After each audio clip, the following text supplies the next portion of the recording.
halkın arasında meşru dairede çalışmak herkesin hakkıdır. Bu İslami cemiaların daha fazla hakkıdır. Çünkü halk Müslümandır ve halk kendi değerleri için çalışan insanları tanıma beklentisi içerisindedir. Hüdapar'da halkın değerleriyle yoğrulmuş, halkın içinden çıkmış bir yapıdır, bir örgüttür. Hüdapar'ın şu anda yaptığı çalışma bundan fazla bir şey değildir. BDP ise halkın içinden çıkmamış, kökü dışarıda fakat kolları, kanatları özellikle bu bölgenin içerisinde halkı değerlerinden uzaklaştırmaya çalışan bir partidir, bir örgütlenme şeklidir. Bu sebepten dolayı Hüdapar'ın çalışması karşısında, Hüdapar'ın hizmetleri karşısında her gün biraz daha fazla eriyip gitmektedir. Tabii olarak o da bunu haz edememektedir. Şimdi BDP daha önce de halkı değerlerinden uzaklaştırmak için çok çalıştı. Halkın değerlerini halka düşmanmış gibi göstermeye çalıştı.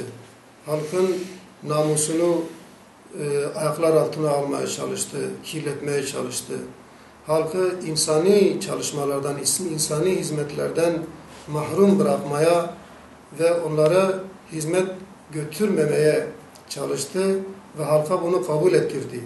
Yani halka siz hizmeti hak etmemişsiniz, hizmeti hak edebilmek için daha başka bedeller ödemek zorundasınız şeklinde bir inanç yerleştirmeye çalıştı ve bölgemiz tabii olarak insani hizmetlerden uzak düştü.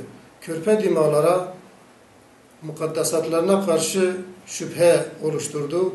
İnsanları İslam'dan uzaklaştırmaya halkı değerlerinden uzaklaştırmak için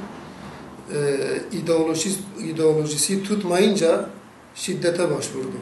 İşte Lice'deki Hüdapar'a saldırısı ve Hüdapar'la birlikte Hüdapar konvoyunda olan gönüllülerimiz, Müslüman halkımıza saldırısı ve en son olarak da Çaldıran'da yaptığı o hırçınlık bunun bir sürümüdür, bir versiyonudur.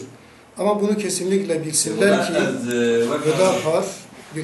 ki Hüdapar bütün bunları göze alarak bu çalışmayı başlatmış bir partidir. Bizimki Hüdapar olarak biz şunu diyoruz, bizimki bir dava partisidir. Parti davası değildir, dava partisidir. Davamız için de bedellerin ne olduğuna bakmayız. Yeri geldiğinde malımızı veririz. Yeri geldiğinde canımızı veririz. Yeri geldiğinde bütün mesaimizi bunun için harcarız.